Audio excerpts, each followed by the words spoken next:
E kanë marrë me idenë që ta rehabilitoni këtu. E morën. U fut atë. Shi. Ja vajti te habitati vet. Shi sa bukur, ç'a mrekullie. Oh, sa e bukur. E rrethojnë që të mos i ai për te gjendjes fizike që ka, po jeton i lirë. Sepse asnjëherë nuk ka qenë izoluar, i mbyllur apo i kanë krijuar gjithmonë që të jetë. Ai thjesht është fati i keq nga puna krahut, ndërsa këtu e gjen të gjithë përkushtimin e stafit të parkut. Sa e bukur. Edhe të gjithë dashamirësit e njerëzve. Kjo ndërtesa që ka e mrekullueshme. E shikon çfarë lloj komponimi kanë bërë, çfarë lloj mbështetje me këtë lloj bimësie. Është një mrekulli, është një moment. Bravo ju që keni bërë këtë. Ja fal atyre çunave të stafit. Bravo çuna.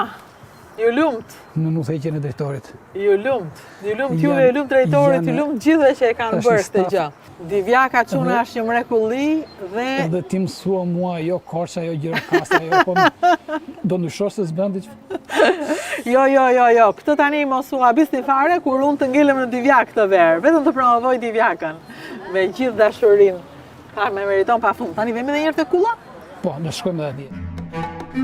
Ja, dhe kulla e famshme.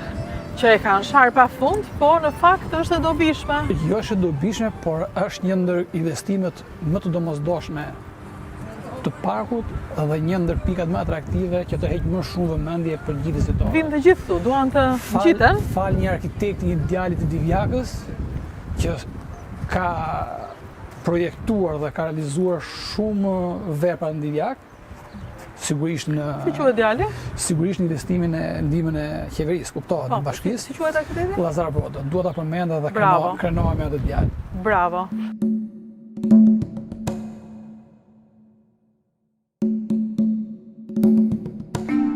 S'është ditë normale, është dhe erë sot, domethënë. Sa ndihmon për xhirimin, po gjithsesi për shijimin po. Absolutisht. Kjo është e bukur e këtij vendi që ne u ngjitëm, sepse në çdo ditë na ofron një atraksion, na dhuron një lloj spektakli ndryshëm nga e mëparshme. Ja, tregoj me dy fjalë ne ku jemi këtu. Çfarë kemi, jo ku jemi, çfarë kemi? Kemi pyllin. Shiko, këtu jemi, si thot vetë kulla 360 gradë. Aty poshtë lexon kulla 360 gradë. Kështu që ne kudo të rrotullohemi, syri jo do të kapi një panoramë spektakolare. Magjepse që ti nuk do thuash më që çfarë ka Divjaka. Shikoje, rrotullohu nga gjitha krahët. Ke laguna, që ku bashkohet në dete?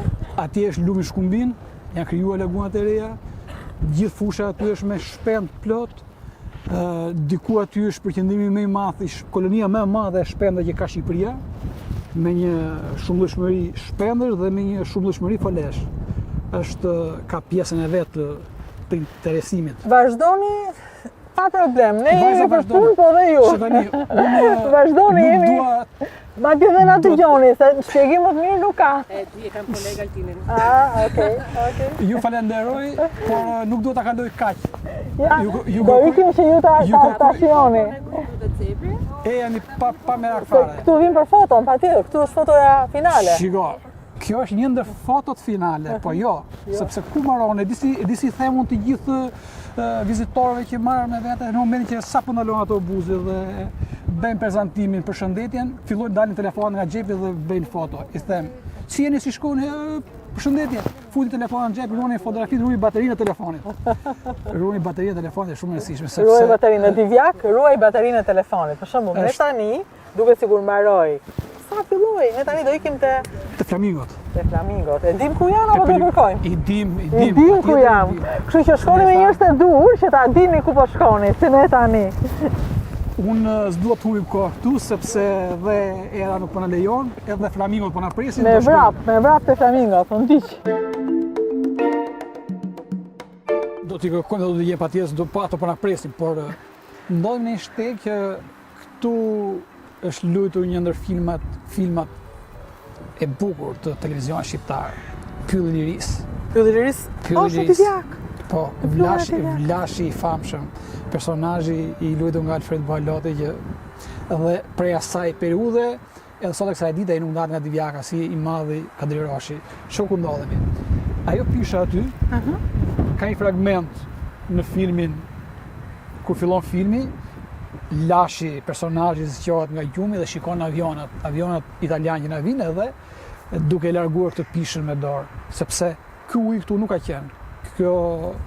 Ky shesh ujor është thelluar këto vitet e fundit, në 2018 që është bërë itinerari i lëvizjes me varka, guidave me varka. Ja u tregon njerëzve ku është Sigurisht. historinë e pyllit të liris, domethënë historinë e filmit, ja u tregon?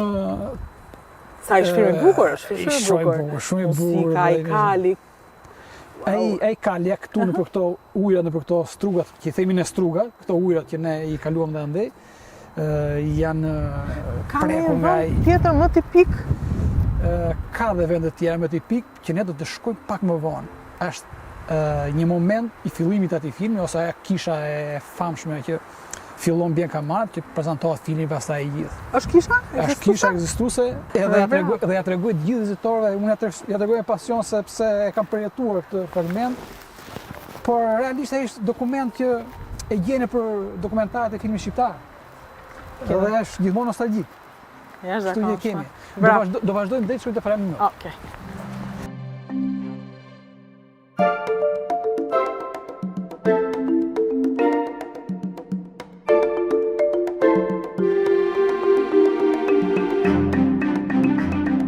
Atëherë kur kërkon Flamengo, po shkojnë gjithmonë, kjo është rruga apo varet Jo turin? gjithmonë. Ne kemi fatin e mirë që kemi këtu Janë Flamengo. për sot. Po, edhe po kalojmë të ky shtegu.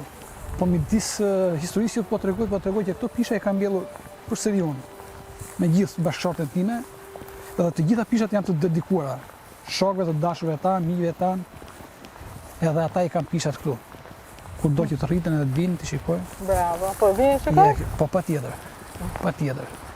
Edhe kjo është rikthyer në identitet. Ka njëri atje apo më duket mua? Ku atje? Në fund. Jo është një motor që ai motor maskaraj ne e ka trembur. I trëmbi. E ka trembur se ka qenë peshkatari. Sa gjë. Këto janë problemet tona. Këto janë problemet tona, Rudina, që ne nuk bëjmë dot, nuk kemi dot garanci për shpendet. Edhe kur